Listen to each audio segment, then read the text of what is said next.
La Société nationale d'électricité du Sénégal, Sénélec, vous offre votre revue de presse. Bonjour à toutes et tous. À la une du journal Rewmi Quotidien de ce mardi, dégâts collatéraux de la sortie de Pape Sané, l'agenda de la République perturbé. Après 9 heures d'audition, le journaliste rentre finalement chez lui. Les députés étaient convoqués en plénière le lundi 10 février 2025 à l'Assemblée nationale, mais la plénière a été reportée à aujourd'hui, mardi 11 février 2025 à 9 heures au motif que le ministre des Finances, Cheikh Diba, a un empêchement. Le même journal nous parle de l'affaire Farba Ngom. Il a récupéré sa convocation à la DIC et 8 affaires des transactions suspectes portant sur plus de 125 milliards de francs CFA et impliquant Farba Ngom. Sud Quotidien titre 48 heures chrono. Le député maire des Agnam devant le juge du pôle financier après-demain jeudi pour être entendu dans l'affaire visée par le rapport de la cellule nationale de traitement des informations financières concernant des malversations sur les derniers publics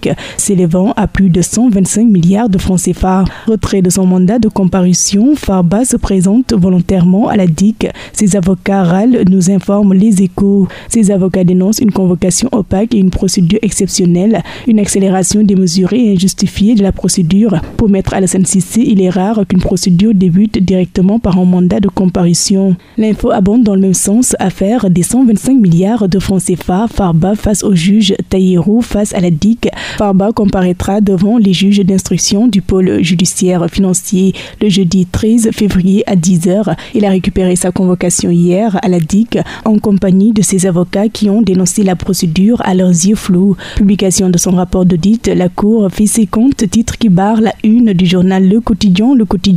Le document remis au président, au Premier ministre, au président de l'Assemblée et au ministre des Finances. L'opinion publique laissée dans l'ignorance. Pôle judiciaire financier, Tahirou Sarr sommé de s'expliquer aussi ce jeudi. Une convocation devant les juges d'instruction qui pourrait être décisive. Les révélations accablantes des transactions suspectes transmises à la CENTIF par la CBAO et Coris Bank, de Mega Business Solutions à Sofico, les mystères des virements et le versement de 3,5 milliards de francs CFA. Pendant ce temps, Vox Populi se demande impossible unité de l'opposition. Les FDR sont les poids lourds à l'origine, une profonde crise de confiance. Cher Omar Anne, solde des comptes. Nous ne faisons pas partie du FDR, nous ne nous retrouvons pas dans ce qui se fait. On nous force l'unité et après des gens font ce qu'ils veulent, a-t-il déclaré. D'ailleurs, nos confrères de Walf Quotidien nous parlent de la rationalisation des partis politiques. Plus de 300 partis, selon le ministère de l'Intérieur, ont récépissé pour négocier un poste. Dans le journal Le Soleil, face aux épidémies et aux menaces futures, Sénégal, le système de santé aux testeurs.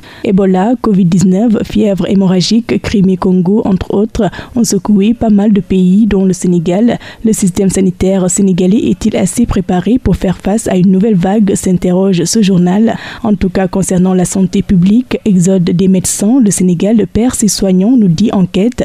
Conditions de travail difficiles, salaire dérisoire, manque d'infrastructures, entre autres.